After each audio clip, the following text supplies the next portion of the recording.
Que votre présence au Mali est un signal fort pour nous.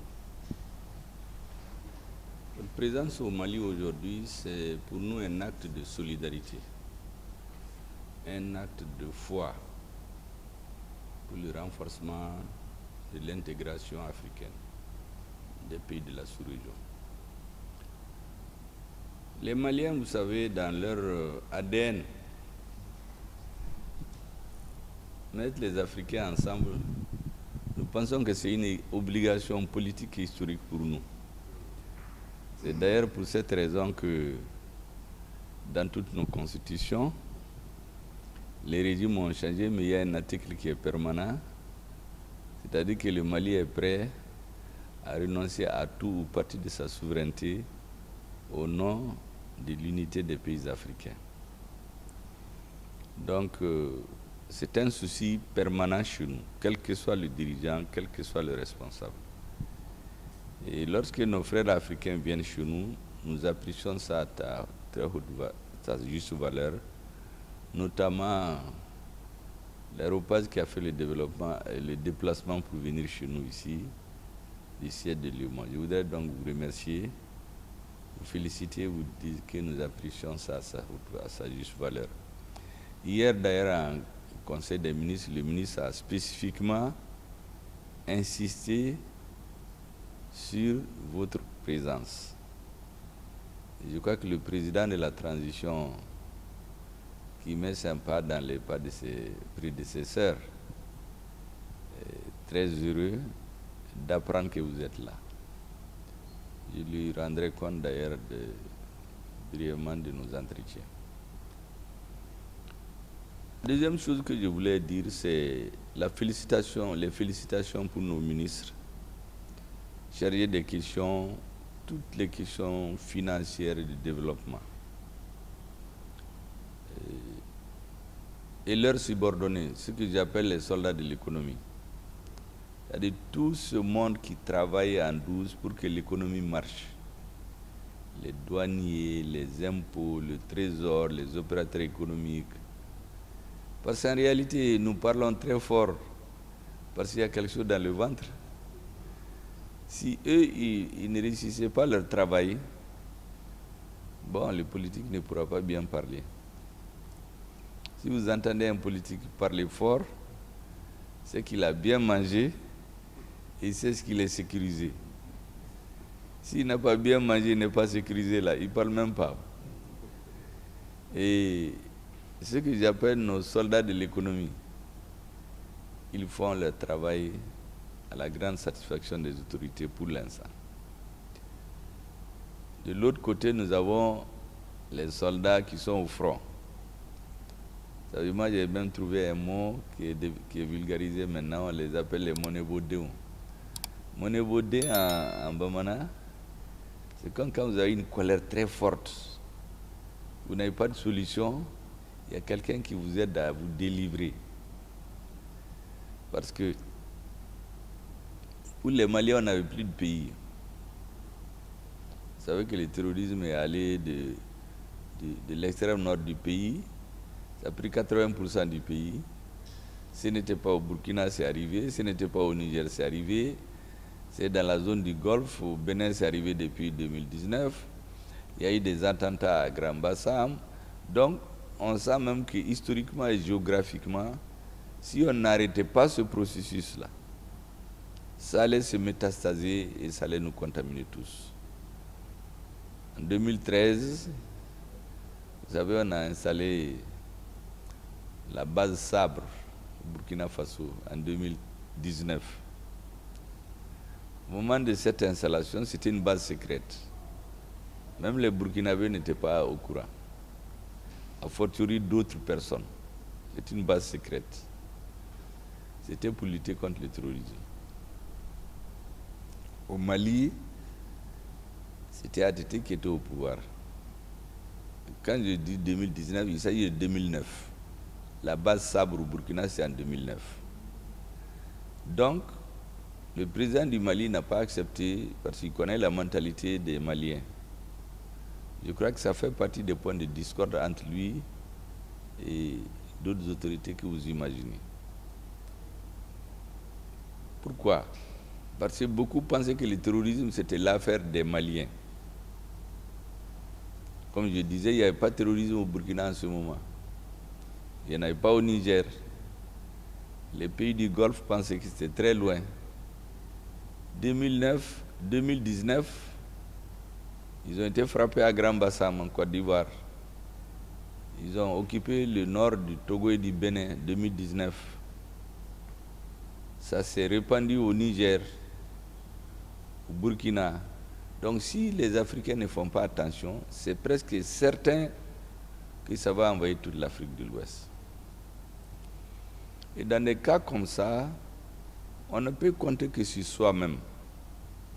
Parce que les autres vont toujours nous aider, mais en fonction de leurs intérêts.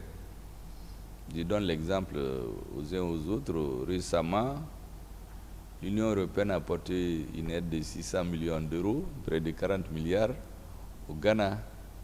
Au même moment, il y avait des intempéries, il y avait des ravages sociaux, mais ils ont fait cette aide pour lutter contre le terrorisme. Donc pour acheter des armes. Lesquelles armes vont être achetées chez eux. Donc c'était moins pour le développement économique et social, c'est pour lutter contre le terrorisme. Lequel terrorisme, il y a quelques années, était au Grand Nord, beaucoup pensaient que ça ne va même pas arriver chez eux. Et donc, les militaires maliens ont restauré l'espoir.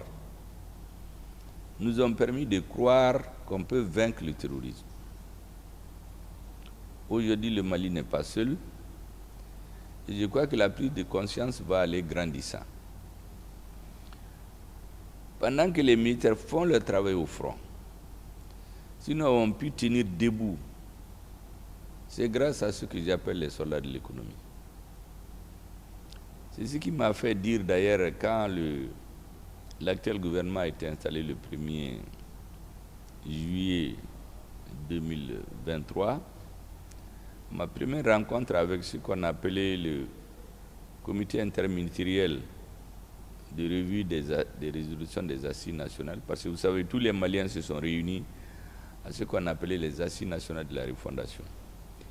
Et on a catégorisé les résolutions à environ 500, sur lesquelles il y en a qui doivent être exécutées pendant la transition. D'autres doivent commencer, d'autres doivent être prises en charge par les futurs gouvernements. Donc pour que ça ne soit pas comme d'habitude, vous savez, les Africains, on prend beaucoup de résolutions, après on tourne le dos. Donc pour sortir de cette habitude-là, le président a installé auprès de lui-même le comité interministériel chargé de veiller à ce qui est fait par le gouvernement. Donc ils nous contrôlent chaque mois, nous les rendons compte, et ils rendent compte au président. Pour que le président, à la fin de la transition, puisse dire aux Maliens, dans ce que vous avez demandé, voici ce que nous avons pu faire. Voici ce qu'on n'a pas pu faire. Pourquoi on n'a pas pu faire? Voici ce qui reste à faire. Pour que dans une génération, on puisse vraiment refonder notre pays. Donc, devant ce comité, le gouvernement est venu pour rendre compte en quelque sorte. Le tout nouveau gouvernement, en juillet 2023. Voici ce que j'ai dit au ministre. J'ai dit la question du débat sur la défense nationale. Nous sommes là-dessus. On pense que nous sommes sur la bonne voie. Aujourd'hui, notre pays, on le contrôle totalement. Avant ça, vous imaginez, on ne peut même pas acheter de simples lunettes à vision nocturne. On ne peut pas acheter d'armes létales. On ne peut pas acheter d'avions. Donc toutes les forces internationales qui étaient là ne nous empêchaient pas chaque jour d'enregistrer des morts. Pendant qu'on avait 55 000 forces armées sur nos territoires, le nombre de morts augmentait tous les jours. Des villages entiers étaient décimés, des camps entiers étaient détruits. Donc, on a dépassé cette phase. Il y a des zones, quand l'armée malienne veut y aller, on leur dit non. Ça, c'est la zone d'entraînement nocturne de Takuba. Ça, c'est les zones occupées par Barkhane. Donc, les Maliens étaient là, On ne savait que faire. Mais on a eu des militaires qui sont venus associés à la société politique. Nos soldats, oui, monebo ana, comme on dit en Bamana, ils nous ont délivrés. Et aujourd'hui, il n'y a pas une partie du territoire malien où nous ne pouvons pas aller. Donc après avoir conquis l'intégralité du territoire national et restaurer ce que nous avons appelé la souveraineté nationale, il fallait, ça c'était la défense, il fallait bien l'expliquer au monde, que notre diplomatie soit très active, ce qui a été le cas. J'ai dit aux uns aux autres que nous allons évoluer maintenant en dimension 3D. La défense, on pense que nous sommes sur la bonne voie. La diplomatie, le deuxième D, il reste maintenant le développement. Je leur ai dit que c'est l'un des points les plus importants. Parce que tous ceux qui nous applaudissent aujourd'hui, si à terme, ils n'arrivent pas à se développer économiquement, ils n'ont pas à manger, ils n'ont pas à s'épanouir, mais c'est les mêmes qui vont nous dire que vous avez échoué. Donc les trois vont ensemble. Il fallait bien sûr la défense de notre pays, il fallait nous faire comprendre par notre population. Maintenant, il faut que nos agents chargés de l'économie, autrement dit, tout le gouvernement s'attache à cette question. Aujourd'hui, je suis heureux d'ailleurs que dans l'AES, c'est pratiquement cette dimension 3D qui constitue le repère. On a une défense commune, on a une diplomatie commune, nous parlons de la même voie. Aujourd'hui, il faut que sur les questions de développement, nous élaborons des projets structurants. Je suis persuadé qu'en réalité, malgré les inquiétudes qu'il y a ici et là au niveau de la CEDEAO, si les choses marchent bien dans l'AES, ça va être un très bon exemple. Parce que contrairement à beaucoup qui voient l'AES comme un mal, je pense que c'est un bien nécessaire. Vous savez, si le Mali n'avait pas réussi ce qu'il a réussi, le Burkina n'allait pas s'en sortir. Si le Burkina et le Mali n'avaient pas tenu, le Niger, ils allaient le bouffer. La création de l'AES, j'ai expliqué aux autres, ce n'est pas l'effet du hasard. Les trois présidents ne se sont pas trouvés à Niamey pour créer l'AES. La réalité, c'est que quand il y a eu le changement de régime au Niger, certains pays africains ont voulu tomber sur les autorités nigériennes, les remplacer. Mais nous faisons un peu de l'histoire. Nous savons très bien qu'après le Niger, ils vont tomber sur celui qu'ils considèrent comme le plus faible, ils vont se regrouper pour tomber sur le Burkina. Lorsqu'ils auront fini de bouffer nos deux amis, m'excusez de terme, hein, pour parler trivialement, bon, tout le monde va se coaliser contre le Mali. On va se dire, mais ces gens qui ont la tête dure là, on va s'occuper d'eux maintenant. Dieu a fait que les trois frères se sont retrouvés et on a mis une défense collective. Ça a permis d'abord de stabiliser le pouvoir au Niger. Sinon, la volonté de les renverser, nous avions des éléments qu'il y avait une agression armée qui était imminente contre le gouvernement nigérien. Le lendemain, nous avons fait la déclaration dont tout le monde se rappelle le 31 juillet. Il y a eu une réunion de la CEDEAO le 30 et le 31 juillet, on a fait la réunion. Mais le 28 janvier, quand l'AES a été créée, ce n'est pas le hasard. C'est parce que 24-48 heures avant, nous avions les preuves qu'il y a des forces armées qui voulaient tomber sur le Niger, renverser le gouvernement nigérien. Donc nous avons immédiatement, nous sommes dit, mais la CEDEAO qui est une organisation économique, si on l'utilise, il vaut mieux en sortir pour qu'on n'utilise pas les textes de la CEDEAO pour nous brimer. C'est ce qui a motivé notre sortie. Ce n'est pas venu du hasard. Maintenant, il y en a qui ont mal pris ça. En fait, ils n'ont pas compris le sens de l'histoire. Je vous assure que les pays de l'AES n'ont aucune intention de casser notre union. Parce que la vocation des Maliens, c'est de mettre les Africains ensemble. Mais quand on veut tuer un de nos frères, on lui cherche, on l'aide à vivre d'abord. Si vous voyez que vous êtes ensemble, c'est que vous vivez. Donc votre rôle, je pense, c'est de travailler à renforcer cette intégration-là entre nos pays. Vous êtes une structure d'intégration. Il y a eu quelques malentendus à caractère politique, mais moi j'ai l'habitude de dire aux uns aux autres, les peuples sont en avance sur les dirigeants. C'est les dirigeants qui se querellent en haut. Mais ils vont partir, les peuples vont rester. Le Sénégal et le Soudan se sont divisés. Modibo Keïta et Senghor, ils sont loin. Mais les peuples sénégalais et nigériens, personne ne peut les diviser. Le sud du Mali, c'est le nord de la Côte d'Ivoire. Dans quelques années, les dirigeants actuels et au Mali et la Côte d'Ivoire ne seront pas là. Mais les peuples là, personne ne peut les séparer. Les peuples burkinabés, ils s'appellent Haute-Volta dans le temps, et les peuples du Soudan ont toujours voulu en être ensemble. C'est des incompréhensions entre les dirigeants politiques qui ont fait que la fédération Haute-Volta, Soudan, Sénégal s'est effritée.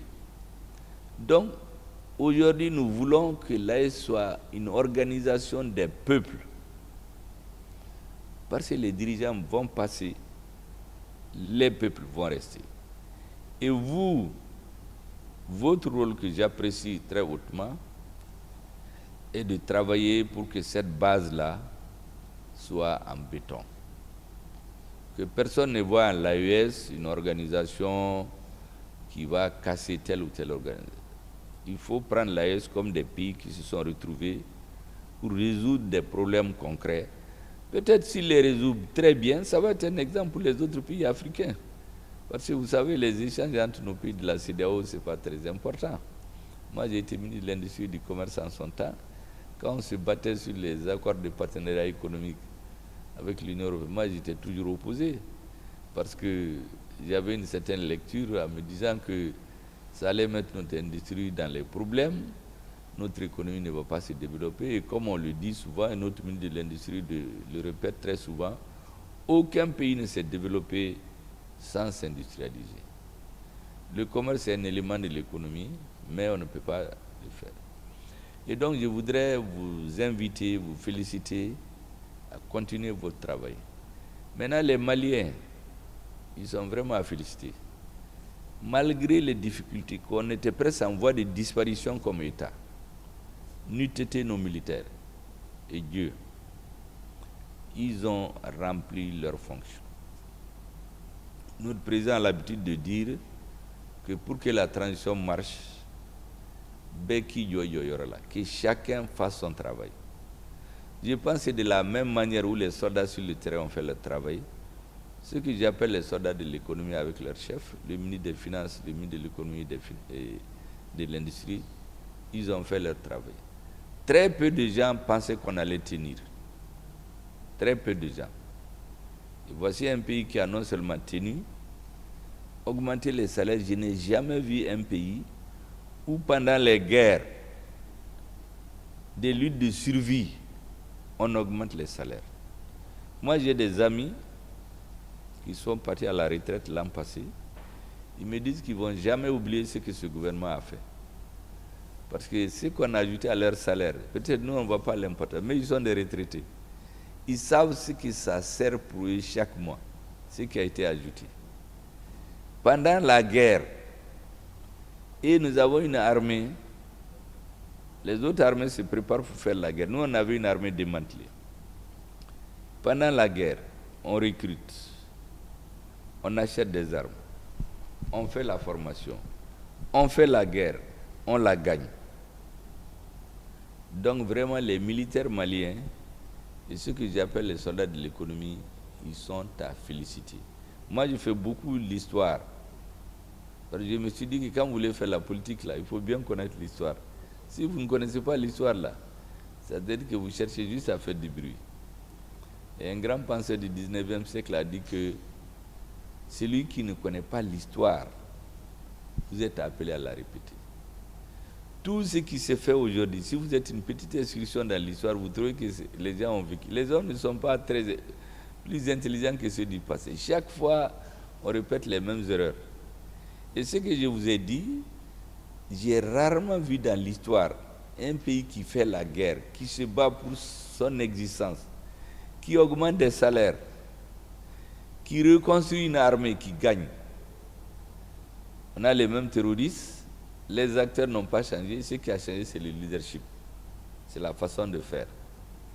Et ce leadership, pour qu'il réussisse bien, les appuis comme des organisations comme vous, les réflexions que vous faites, les contrôles de l'avancement des réformes. Moi-même, honnêtement, si ce n'est pas que le ministre des Finances m'a briefé sur leurs performances, bon, nous, on ne voit que l'argent. Hein. On voit que les Maliens arrivent à manger, et notre armée gagne, mais lui, il fait la fourmi, il sait comment il arrange. Je les appelle les ingénieurs financiers du gouvernement. Et je voudrais donc les féliciter et qu'ils transmettent mes félicitations là à tous leurs agents, tous ceux qui s'occupent des questions économiques. Parce qu'en réalité, c'est sur les deux pieds là comme l'armée, l'économie. Et donc je voulais les féliciter et vous aussi. Vous dire que vous avez une mission particulière. Je sais qu'il y a trop de pression sur vous. Souvent, les chefs se disent, bon, c'est une organisation qui est là-bas, même ceux qui décident là, il faut qu'on change, c'est nous qui les avons mis là-bas. Mais il faut tenir.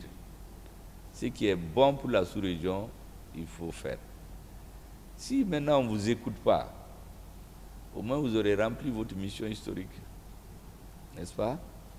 Votre rôle, c'est de continuer à renforcer tous les instruments d'intégration.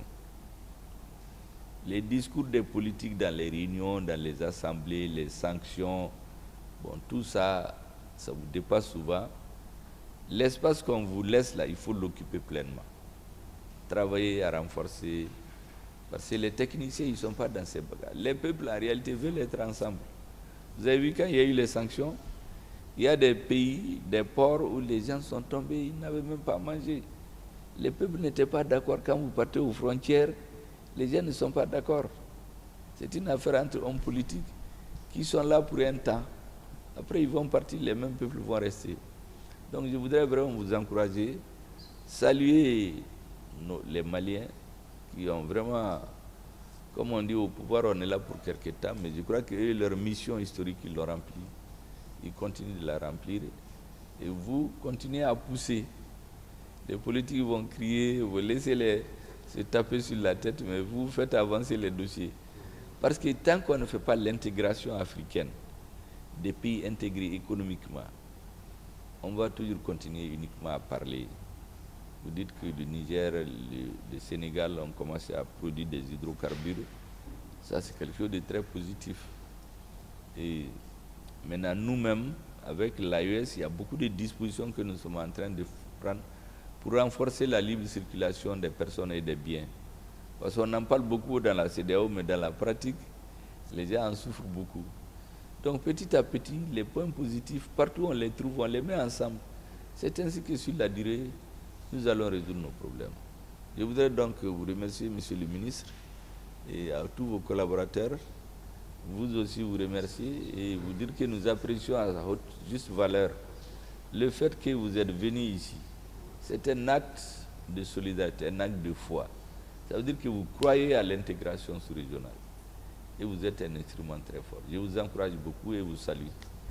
Partagez votre opinion dans les commentaires et surtout abonnez-vous à notre chaîne et activez toutes les notifications pour être les premières personnes à être informées quand nous allons mettre notre vidéo en ligne. À la prochaine vidéo.